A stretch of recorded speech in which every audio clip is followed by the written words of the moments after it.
jọjọ ìjọ àdáwà súpà wá ọ̀rẹ́ dákun bá mi jó jẹ́ ká jọjọ ìjọ àdáwà súpà wá ọ̀rẹ́ dákun bá mi jó.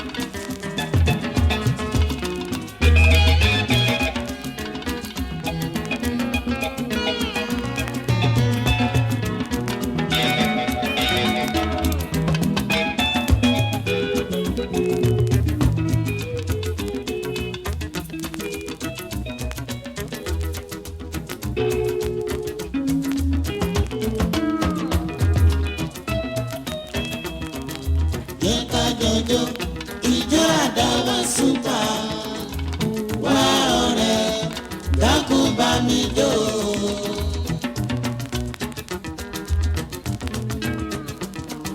Àdáwà system is another super system you can dance. It's another super system you can dance. Àdáwà system is another super system you can dance. It's another super system you can dance. I like it, you like it, they like it. I love it, you love it, they love it. Jẹ́ ká jọjọ ìjọ àdáwà súpà wá ọ̀rẹ́ dákun bá mi jó.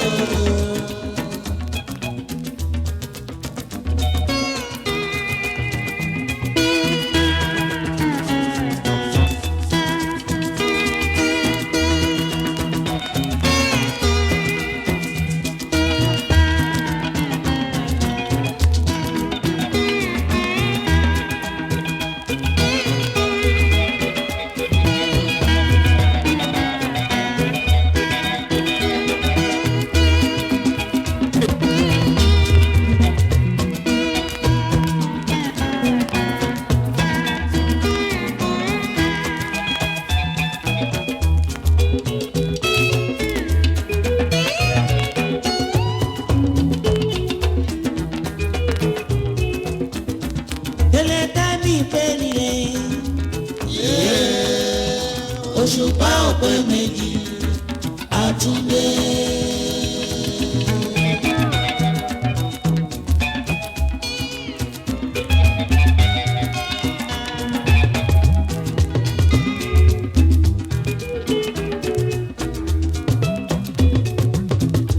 Délé dábì pé nìre.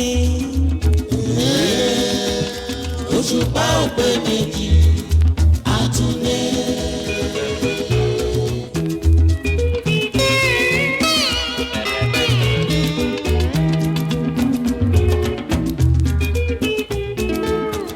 Òṣùpá tanná falára, ó ń tanná faládùúgbò, ó tún tanná fọlọ́kọ.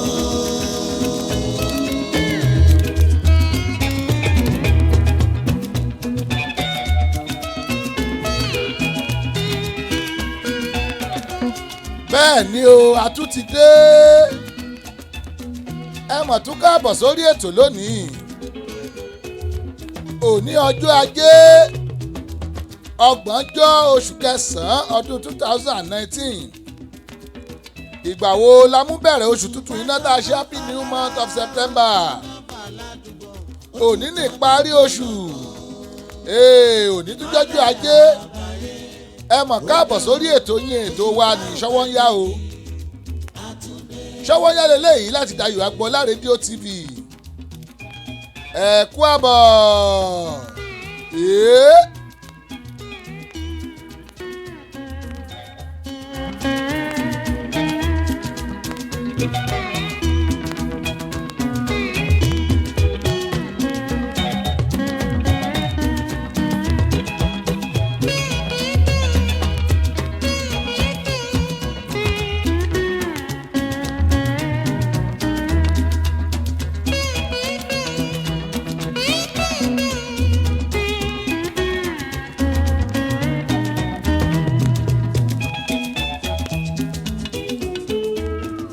oníṣòwò yálélé yìí láti Dayọ̀ Agboola rédíò TV.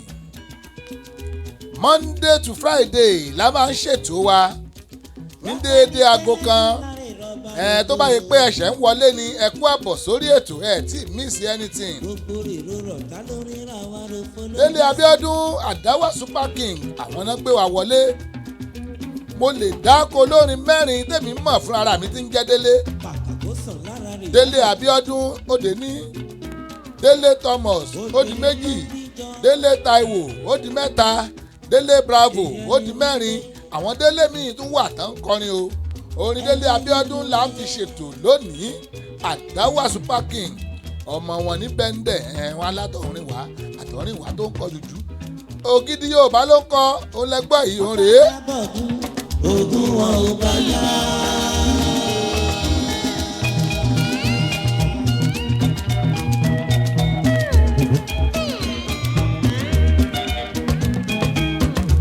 Wọ́n wá fàájà bọ̀ kúfẹ́.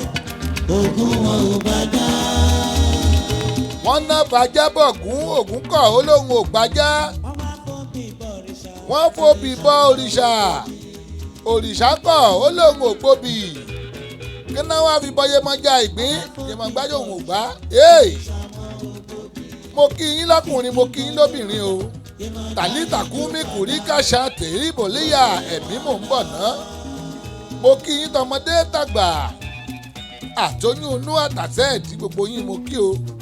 Lọ́la òde òní ọ̀la òde yìí lórílẹ̀‐èdè Nàìjíríà yóò ṣe independence day. Nàìjíríà ó pé ọmọ ọdún mélòó o? Ọmọ ọdún 59 59 years Nàìjíríà ó pé. Tẹ́ ẹ bá rántí 1960 náà ní Nàìjíríà gba ìyọ̀ǹda tó bá di ní ọ̀la Nàìjíríà ó pé ọmọ ọdún 59 59 years. Ẹ wo a máa ṣètò special a máa ṣe independence special lórí ètò wa yẹ́sẹ̀ lórí Ṣọ́wọ́nyá independence special. Ó máa la tẹ̀bọ̀gì lọ́la ẹ kú àbọ̀.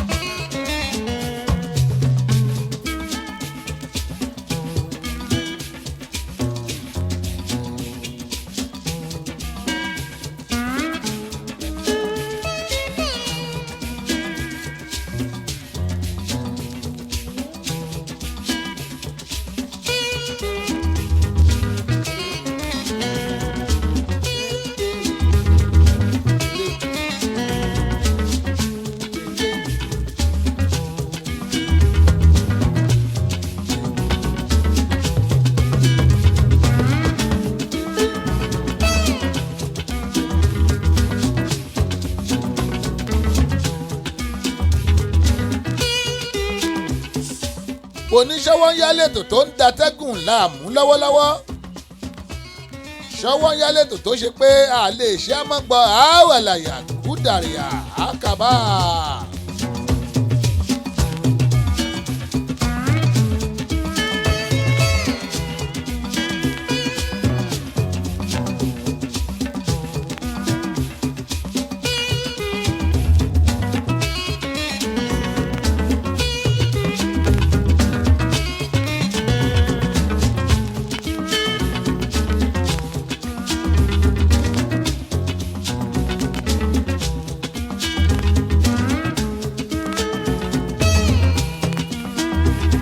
Ṣòwònyá gẹ̀gẹ̀dígẹ̀ ó ṣá prapra kèdèdì.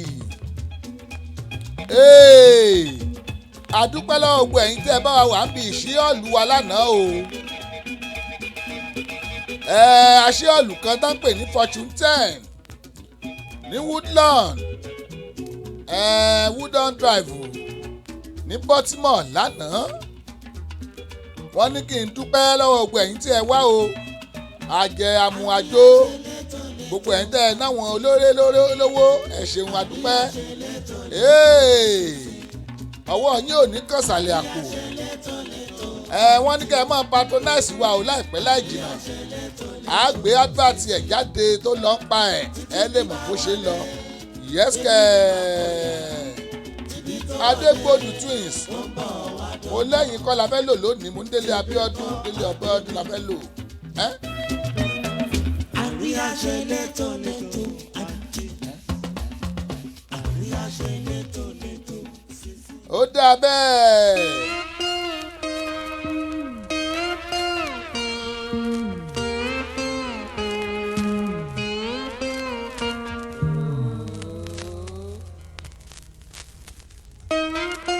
Délé Abíọ́dún náà lélẹ́yìí ó ní àwọn ò ní lè gbà kí la ní lè gbà ànígbà yàn jẹ kí la nígbà ànígbà kan bọ̀bọ̀ lọ̀ wá wọ́n ní tó bá fún ẹ lápá ọ̀bọ gbà á kó jẹ́ bọ́ fún ẹ lẹ́sẹ̀ ọ̀bọ gbà á kó jẹ́ bó ṣe pé tan ọ̀bọ náà fún ẹ jọ gbà á kó jẹ́ wàràwàrà tán bá fún ẹ lórí ọ̀bọ ńkọ́ gbà á kó lò bẹ́ẹ̀ bọ́ fún ẹ nírú ọ̀bọ gbà á kó jẹ́ ṣùgbọ́n tó bá bó dídí ọ̀bọ lọ ẹ jọ dákun mo bẹ̀ ọ́ kọ́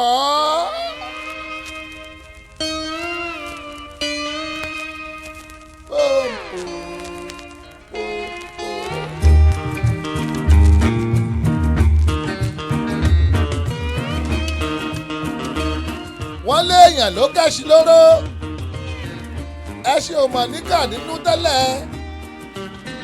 ẹṣin ò tiẹ̀ níkà nínú rárá ńgbà tán so dẹ wẹ́rẹ́wẹ́rẹ́ tán so papọ̀ tán wá fi kẹ́sì lọ́rùn wọ́n so dẹ wẹ́rẹ́wẹ́rẹ́ papọ̀ wọ́n fi kẹ́sì láhán wọ́n wá fẹ́ kiri ìjákùmọ̀ ẹṣin wá rìn wọ́n kẹ́sì lóró èyí ọ̀dà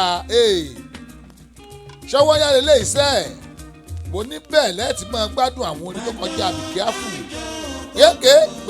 gbéké kèrí kàtúndìà ẹ̀mí mò ń bọ̀.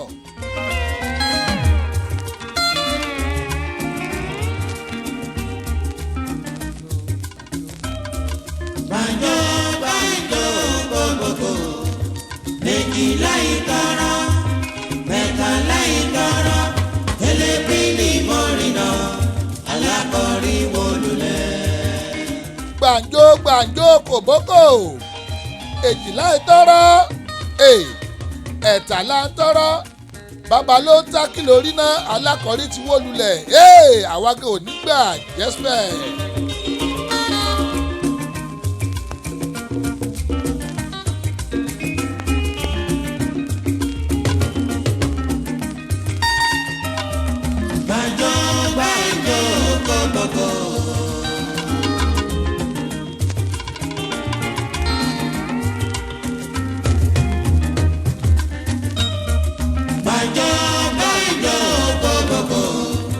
Méjìlá ìtara mẹ́tàlá ìtara elébílì mọ́rìnà alákọ̀rí wọlúlẹ̀.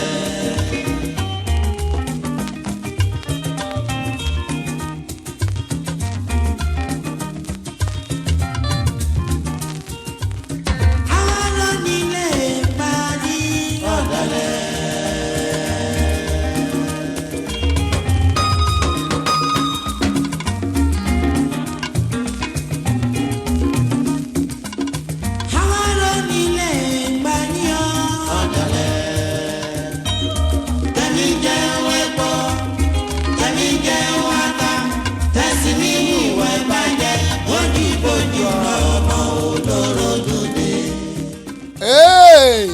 Àdàbà ń pèdè ẹyẹlé ṣe bí ò gbọ́ ẹyẹlé gbọ́ títìrì ní tìrì Délé Abíọ́dún èdè tó pè yí ọkọjá àbíkíáfù ẹ wá ń pèyàn látọ̀rin ìwà ẹni ògbédè ọmọ bẹ́ńdẹ̀ tó ń pòwe báyìí àwa tá a jẹ́ Yorùbá gan mélòó la lè sọ bẹ́ẹ̀.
mo ní ń gbà tọ́mọ bẹ̀ǹdẹ́ tó bá ń forin kọ́ni lédè àwa tó yẹ pé èdè bàbá tí a ní wá ń kọ́ èmi ní í ṣe wá yes let's go on sọ́hún àdáwà super go on sọ́hún ọlọ́ngbọ́n gbádùn ẹ.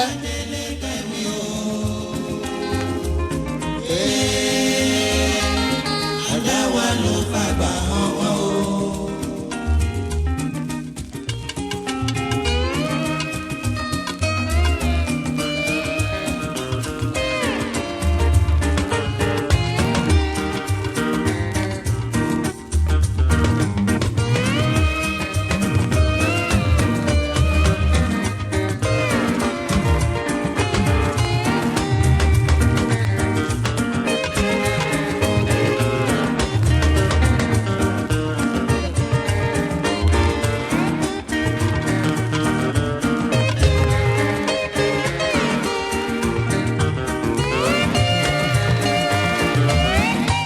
bẹ́ẹ̀ báyẹ̀ ṣẹ̀ ń wọlé sórí ètò Aṣọ́wọ́nyá lélẹ́yìí láti Dayọ̀ Agbọ́lá rédíò TV ẹ̀yin tí ẹ wọlé tí ì kí yẹn mọ́mọ́ bínú o àwọn mọ́nítọ̀ wa ń ò tí ì tán ni wọ́n tán lọ́wọ́lọ́wọ́ tá a bá ń ṣèkéde lọ́wọ́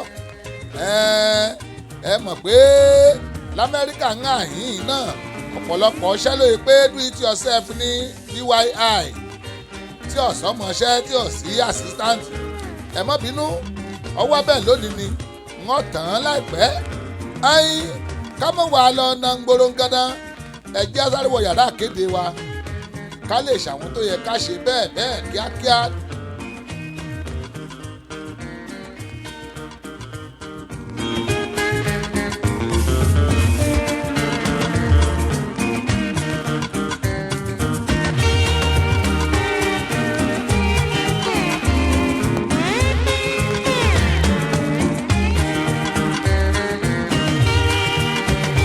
Ṣọ́wọ́nyá tó ti dóde ẹ̀ má tẹ ọ́ kó àpátápá àrà àgbàlagbà ètò tí gbogbo ayé fẹ́ gbọ́ Ṣọ́wọ́nyá.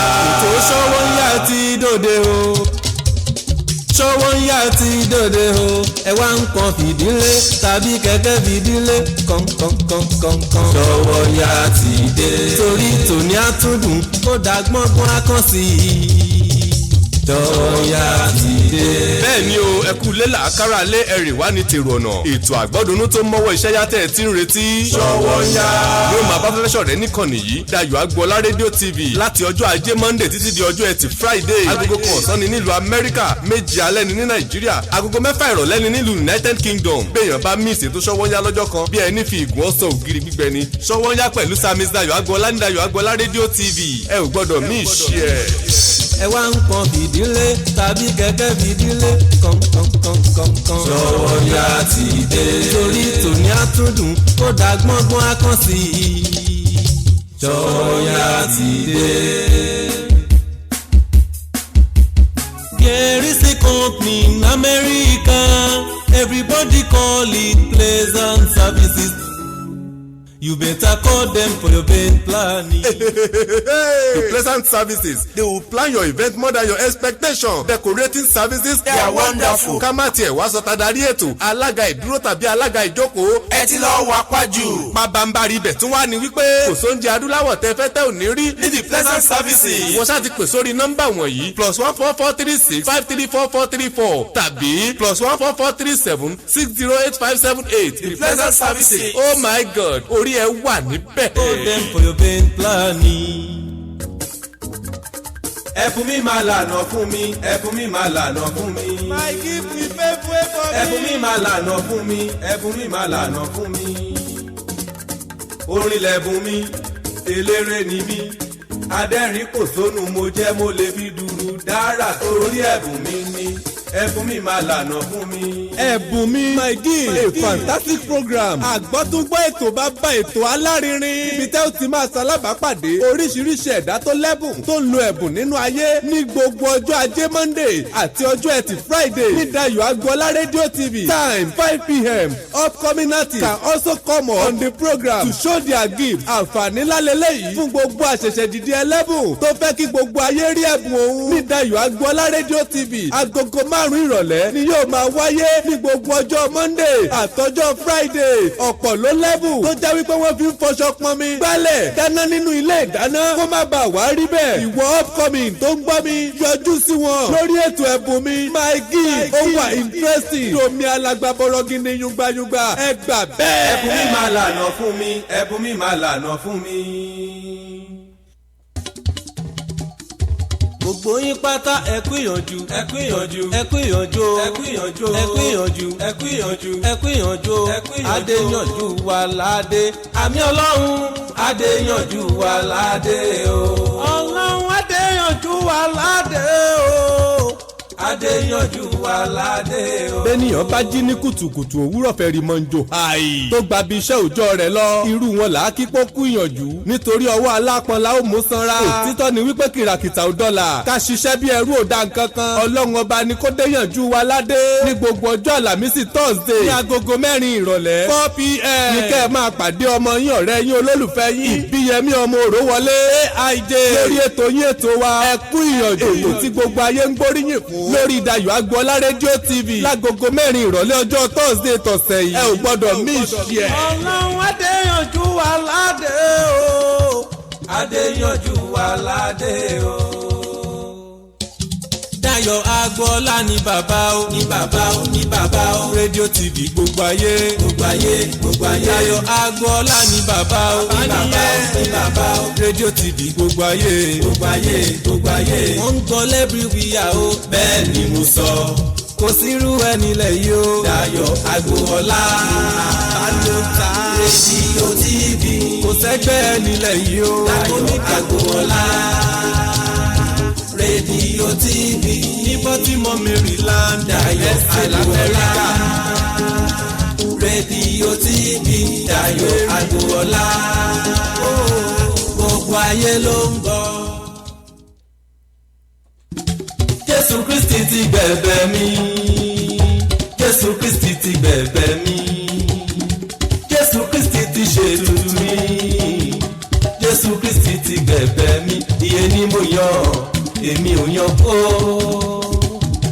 Jésù Kristi ti bẹ̀bẹ̀ mi. Ìròyìn ayọ̀ ni mo mú tọ̀ yín wá, èyí tí ó ṣe ti gbogbo ènìyàn. Láti ilé iṣẹ́ ìránṣẹ́ The Good News Bearers International. Yan iye Choose Life Deuteronomy 30:19. Èyí tí ó máa dẹ́sẹ̀ tí gbọ́ yín gbogbo ọjọ́ Wednesday agogo 5 ìrọ̀lẹ́ 5 p.m. on Dayọ̀ Agboola Radio TV. Pastor Adeesan, the man of God, has been equipped by the creator of heaven and earth to release the word of life into your destiny. Fún ẹ̀kúnrẹ́rẹ́ àlàyé, please call +1443 631 2346. The Good News Bearers International Ministry is saying choose life and live with God forever.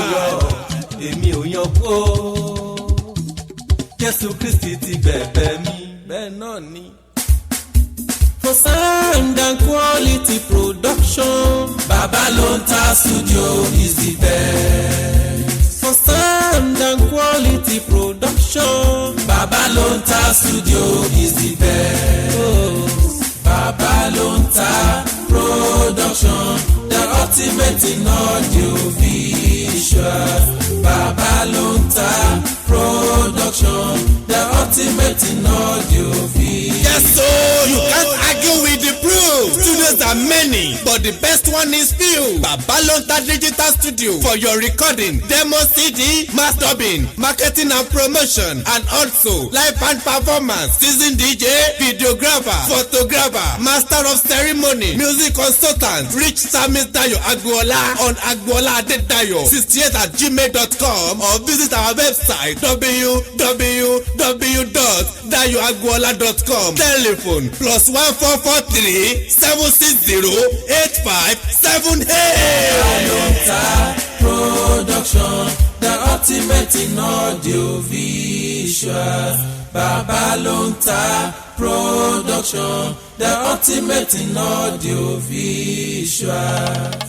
Òótọ́ ni bẹ́ẹ̀ náà ló kúkú rí ẹtún jẹ́ ń sáǹpù ọmọ eléré ọ̀dẹ.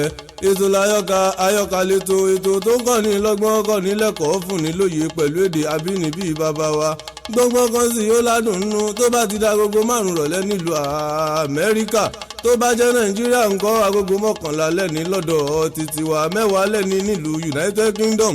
ní gbogbo ọjọ́ àlàmísì tọ́sídẹ̀ẹ́ ẹ jẹ́ ká jọ mọ́ gbọ́ Dayọ̀ Agboola rédíò tv níbẹ̀ lẹ́ ò ti máa jẹ̀gbáládùn ètò ìjàpá bùkélé ọmọ ẹ̀ ń tẹ́wọ́ o ìjàpá bá ń fọmọ rẹ̀ lésì ó lé mi àmọ́ bùyàn ní nǹkan wà máa pè mí láhùn ọláìdé ọ̀rọ̀ pọ̀ o ọmọ wọn nílùú gbọ̀ngàn olúfì ó kárí tó ṣe bí ọmọ ahun ẹ̀yin àyànfẹ́ mo lẹ́ ògbérin àbẹ́ ògbérin orin ẹ̀ lérí bá dà ń lọ́mọ rẹ̀ gbé ẹ mọ̀ wípé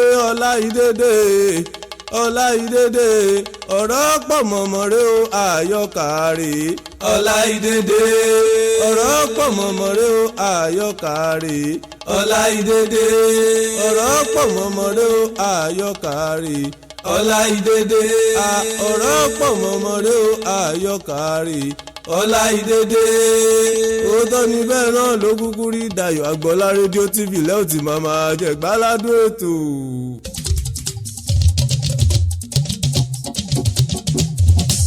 Ṣóyálẹ̀tò ètò tá a fẹ́ gbọ́ Dayọ̀ Agboola rédíò tv. Ṣóyálẹ̀tò ètò tá a fẹ́ gbọ́ Dayọ̀ Agboola rédíò tv. Every Monday ti Friday látọjọ́ ajé dọ́jọ́ Jímọ̀ ni o. Ṣóyálẹ̀tò ètò tá a fẹ́ gbọ́ Dayọ̀ Agboola rédíò tv. Ṣóyá yìí o ètò tó lóyin ládùn olówó ọjà kájẹ́bù gbàjẹ́ olówó ọjà tàbó ohunkóhun ẹ pè Dayọ̀ Agboola sórí nọ́mbà rẹ̀ +144-376-085-78. Ṣóyálẹ̀tò ètò tá a fẹ́ gbọ́ o Dayọ̀ Agboola rédíò tv. Ṣóyá yìí o ètò tó lóyin ládùn olówó ọjà kájẹ́bù gbàjẹ́. Màmá wípé Ṣóyálẹ̀tò ètò táyé ń gbọ́ Ṣóyálẹ̀tò ètò tó ń lọ lọ́wọ́lọ́wọ́ Ṣóyálẹ̀tò ètò tó ń datẹ́gùn láàmú Ṣóyálẹ̀tò ètò tó ń lùgbòrò pa Ṣóyálẹ̀tò tó ń shut down Facebook every day every time tó ń shut down Instagram every day every time tó ń shut down YouTube every day every time òun náà lẹ̀ ń gbọ́ yìí o tó wáyé pé gbà àkọ́kọ́ yín tẹ̀sẹ̀ ń wọlé rèé Dayọ̀ Agboola rédíò tv lẹ́wà o Ṣóyálẹ̀tò ilé tẹ̀ ń gbọ́ yìí mo ní ẹ lè download radio application wa ẹ̀yin ẹ lọ sórí Google Play Store lórí fóònù yín ẹ̀yin táìpù Dayọ̀ Agboola rédíò síbẹ̀ tẹ́ bá ti táìpù ẹ̀ wò tààràtààrà ní ògbé yín lọ sí bí application yín ẹ̀rí logo tí ń bẹ lẹ́yìn mi tẹ́ ń wò yìí logo náà lẹ́rìí lórí ẹ̀ ń ẹ lọ download ẹ̀ 24 hours ẹ máa gbọ́ wa non stop no breakage kò sí pé bóyá náà lọ màmá wípé mọ̀rù lóògùn ẹrù téèbù bá rẹ̀ rù ọ̀rùn ọ̀wọ́ tó bá lè ní íńtánẹ́ẹ̀tì tó lè ní nǹkan tó fi lè download ẹ̀ oní fóònù ni oní iPad ni oní tablet ni oní kọ̀ǹpútà ni mọ jẹ̀gbádùn ládùn ẹ̀ lọ ni ẹ wo àwọn channel mẹ́rin lẹ́fi lè wò wá o lórí Facebook ìkan Samis Dayọ̀ Agboola ó dé ní ẹ̀ṣẹ́ bẹ́ẹ̀ Dayọ̀ Agboola rédíò tv ó di méjì Dayọ̀ Agbomedia Diamond ó mà di mẹ́ta ìkẹrin bí irú ẹ̀ náà ni baba ló ń ta tó bá jórí Instagram wà ń kọ́ o ẹ̀yin ẹ lọ sórí Dayọ̀ Agbo 2017 tàbí kẹ́ ẹ lọ wo ló ń ta bàbá tàbí kẹ́ ẹ wo Samis Agboola tó bá jórí YouTube ẹ̀yin táìpù Dayọ̀ Agboola tv tẹ́ bá tẹ̀ táìpù Dayọ̀ Agboola kẹ́ tó fi tv sí lẹ́yìn yóò ti gbé jáde torí pé ẹyẹ méjì jáde ẹyẹ méjì jáṣà ẹyẹ méjì jẹyẹlé ẹyẹ méjì jáwòdì kò sẹ́yẹ tí ó dorí kodò bí àdán àfẹ́lẹ́ tẹ́jẹ́ ó bá tẹnu ẹ̀ jáde àwa làgbà adìyẹ funfun làgbà adìyẹ àwa làgbà ìjàkadì kọ́ àjùra wa lọ torí pé àgbàlẹ́tù ọmọdé làwọ́ bẹ́ẹ̀ yẹ ń dè yìí o ìwọ̀nba ìṣẹ́jú tó kù náà àjọ máa enjoyment ara wa ní dọ́ba tẹ́rùnlé àjọ máa gbádùn ara wa àdáwà super Délé Abíọ́dún òun ló ń kàlù sí wa ń di láti bẹ̀rẹ̀ ètò òun náà ló tún máa kàlù sí wa ń di táyà ìparí ètò lónìí góò. ọ̀pọ̀ ọdún yóò gbórin eléyìí kí mo kọ sókè yìí dí spẹ́lì orúkọ Díbọ̀ Délé Díbọ̀ Dayọ̀ ẹ rọra máa rá kó máa lọ bẹ́ẹ̀. èyí tí mo dúpẹ́ sókè yìí o. kí ló jẹ́. mo rí yín o ìyá àjọ Fúnmiláyọ̀ Adédìran ẹ kú àbọ̀ wọ́n ní how are you doing ẹ ṣeun àdúpẹ́ wọ́n ní the Lord will increase you more and more. You shall enlarge your cause in Jesus' name. Amen. Mommy, God bless you. Ruth ọlẹ́dẹ adéjùmọ̀ mọ́rẹ́yìn náà o ẹ̀kú àbọ̀ bó oníṣẹ́ wà wọ́n ní good afternoon and happy last day in the month of September ẹ ṣeun wòlíì ayọ̀bámi òkèdòkun mọ́rẹ́yìn náà wọ́n ní I love your live music sir ẹ ṣeun adúpẹ́ lọ́wọ́ thank God ẹ̀yin ẹ̀yà kù tí mi ò tí ì rí wọ́n máa kàn sí tí bá ti rí yín ẹ má bínú ń bọ̀. ẹ bá mi tètè gbé. Super. Mo ní ẹ fẹ́ ṣe ìpolówó ọjà ní ìpolówó ọjà tó jojú gbèsè ìpolówó ọjà tó yẹ pé òun ló chípù jù nílé ayé yìí ìpolówó ọjà tó yẹ pé àtúmọ̀ lẹ́yìn advert tán àtúmọ̀ sọ̀rọ̀ lé lórí àtúmọ̀ yín hype ẹ kàn sí wa ní Dayo Agboola rédíò TV fóònù nọ́mbà tẹ́ ẹ lè pè sí náà lẹ́ ń wò yẹn o oníṣọ́ọ̀ṣì lẹ́yìn ni ẹ fẹ́ gba 30 minutes àbí ẹ fẹ́ gba 1 hour àyè ṣì wà o ẹ kàn sí wa lórí nọ́mbà yìí ẹ wò ó kò síbi tá a ti lè transmit kódà ń bi tẹ́ wà wọn lè transmit wọlé yẹ́sìkẹ́ tẹ́ ẹ máa wà lórí ètò báyìí ọkọ̀ jàbí kíáfù àwọn èbó lórúdé ọ yàtọ̀ sí ìtàn bí fóònù ṣe o àwọn èbó náà rú sẹ́hùn dé ibikíbi tẹ́ bá wà owó ọjà yín ni ẹ fẹ́ polówó ọjà ni ẹ fẹ́ ṣe ẹni ìkéde ni ẹ̀jẹ̀ àmọ̀ ẹ̀jẹ̀ àrùn yín ẹ máa wọlé sórí ètò straight big time. Yeah. Super. Super. Super. Super. Super. Agbẹ́ta náà dànù yẹ. Àtúndé tuntun dé. Ẹ wò ó kinní kan wà tá à ń plan lọ́wọ́ nǹkan kan wà tá à ń ṣe lọ́wọ́ tá à ń gbìyànjú ẹ̀ àkọ́kọ́ ọrú ẹ̀ ní lamẹ́ríkà kò jáde káàkiri àgbáláyé bẹ́ẹ̀ ṣe wà ní ibi tẹ́ ti ń polówó bí iléeṣẹ́ yín o àwọn ò gbé yín wọ láìfù láti bẹ̀ bẹ́ẹ̀ ṣe wà ń bí iṣẹ́ yín o a ṣe láìfù ẹ̀ yóò wo orí ètò wa tẹ́ ń wò yìí tá a sì mọ kó kọ iléeṣẹ́ yín sí táwọn èèyàn ó mọ rí ogbon tí ń tà ń bí iṣẹ́ yín àwọn èbó náà rúdé mo sọ fún yín pọ́ yàtọ̀ ẹ̀yin ẹ̀dán wa wò ẹ pè wá pé ṣọ́ọ̀bù lẹ́wà bọ́fíìsì ẹ fẹ́ káwọn èèyàn ó mọ̀ rí lórí ètò ẹ fẹ́ fi nǹkan tẹ̀ ń tẹ́ ẹ fẹ́ fi àwọn èèyàn ẹ̀yin ẹ pè wá ó ní báwo ṣe líìkì ẹ pè wá lórí nọ́mbà tẹ́ ń wo 443-760-8578 ẹ pè wá sí tó bá yẹ pé ẹ sì fẹ́ dá sórí ètò wa ni o ẹ fẹ́ bá wa dá sórí ètò nọ́mbà eléyìí ní ká ẹ pè sí 443-410-2427 pé nọ́mbà yún wọlé ìyún ni ẹ lè bá wa dá sórí ètò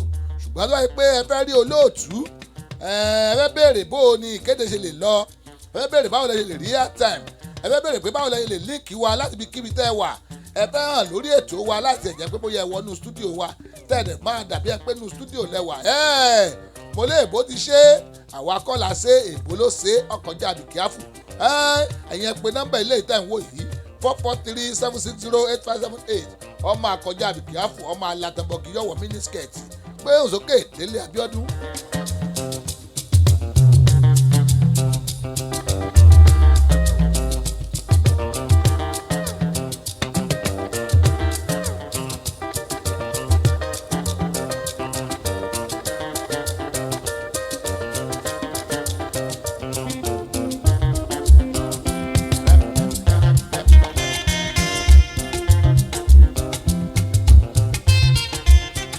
Délé Abíọ́dún àdáwà súpàlẹ̀ ń gbọ́ ohun ọkọjá bìkíáfù ọjà ràdòràdòràdòràdòràdò rèé tèlé síté ẹ̀mí sọmílẹ̀ ń bọ̀.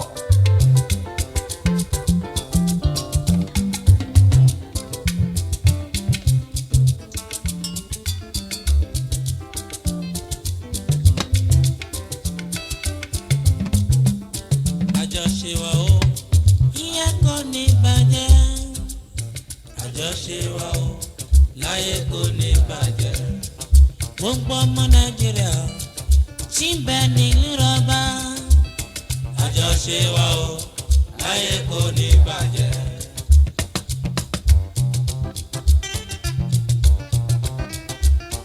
Àjọṣe wa o láyé kò ní bàjẹ́.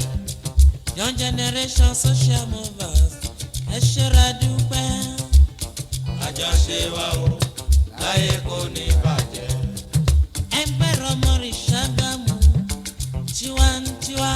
gbogbo ẹ̀yin tẹ́ ń wò wá gbogbo ẹ̀yin tẹ́ ń gbọ́ wá àjọṣe wa láyé kò ní bàjẹ́. ohun tí ẹ fi ń rí wa tínú yín fi ń dùn ẹ ní rí wa kínú yín ó bàjẹ́ o àwa gan ò ní gbọ́ búburú nípa yín. ẹ wo ẹjẹ́ àmọ́ ráǹdì ẹ̀ ọ̀pù lónìí tó bá tún dọ̀la ọjọ́ independence special ètò ni ẹjẹ́ àpàdé lórí ètò yìí lọ́la ó máa látọ́bọ́gí ọmọ àwọ̀ mínísíkẹ̀tì yéèké líka dúkù sàrébàyà. láyé kò ní bàjẹ́. high society o nílùú rọ́bà. àjọṣe wa o láyé kò ní bàjẹ́. ẹgbẹ́ rọmọrì Ìjẹ̀ṣà ẹ bá mi tọ́jú rọ̀bà ní kọ́ńdà. àjọṣe wa o láyé kò ní bàjẹ́. Nigeria Cultural Association tiwa ni wọ́n ṣe. àjọṣe wa o. àjọṣe wa kò ní bàjẹ́ láéláé. oníyan ṣe ọlọ́bẹ̀ ṣe ẹ tó ń jẹun tí ọ̀ṣẹ́wọ́ náà ṣeun ẹni tá a bá bu ògúnwọ́ tá a bu ẹ̀kún ọwọ́ kan òkúta fún tó run wàláì tírú rẹ̀ bá rí tírélà àgbàdo kan yóò run àdúpẹ́ lọ́wọ́ yín o ẹ ṣeun ẹ ṣeun ẹ ṣeun ẹ ń bòrè ọ̀fẹ́ ńkọ́ ó mọ̀ bá dùà ẹ ń bá bomi ìṣàwọ́ ńkọ́ ó bóúnjẹ ẹ̀yin tó yẹ pé ẹ̀ṣẹ̀ ń wọlé lórí ètò ni àbẹ́ ẹ̀ṣẹ̀ ń wo streaming back ẹ̀ àbẹ́ ẹ̀ṣẹ̀ ń wo play back ẹ̀ gbogbo yín náà la kí o àlólódì ẹnìkan kan à lè fojú pa yín rẹ́ ẹ ṣeun àdúpẹ́ ojú tẹ́ fi ń wò wá yẹn ò mà ní fọ́ etí tẹ́ fi ń gbọ́ wa ò ní di wà lẹ́tẹ̀lẹ́ àyàwó alámọ̀ wá yìí lámọ̀ bá wọn ní pẹ̀lú mí ìṣe yín wọn ní pẹ̀lú mí ìṣe wá àwa ara wa náà la máa ríra wa bólókì ní ṣe ń rọmọ ẹkùn ìjẹ́ títọ̀la tá a máa ṣe special Independence Day special program fún orílẹ̀-èdè Nàìjíríà mo ní bàbá ló ń tà yín náà rèé o màmá wípé mi lọ́mọ òsì àṣìṣe ọmọ ẹlẹ́gbẹ̀rin òro ọmọ eléso gidigba ọ̀nà ṣọ́nà èso kan mú rẹmọ olúgbà òṣàtìkí náà ọmọ ọwọ́ ọmọ ẹkùn lébò síre ó dàbọ̀ ná ẹ jẹ́ ń pe Dr. Joel Ọláyínká Ayéfẹ́lẹ́ wọn náà bá akọrin Paris ó dàbọ̀. ó máa ró ó máa ró ó máa ró gẹ́gẹ́dẹ́ ó máa ró ó máa ró ó máa ró agogo ayọ̀ mi ó máa ró ìfẹ̀lẹ̀ agogo ayọ̀ mi ó máa ró oró kango kango oró kàngẹ́ kàngẹ́.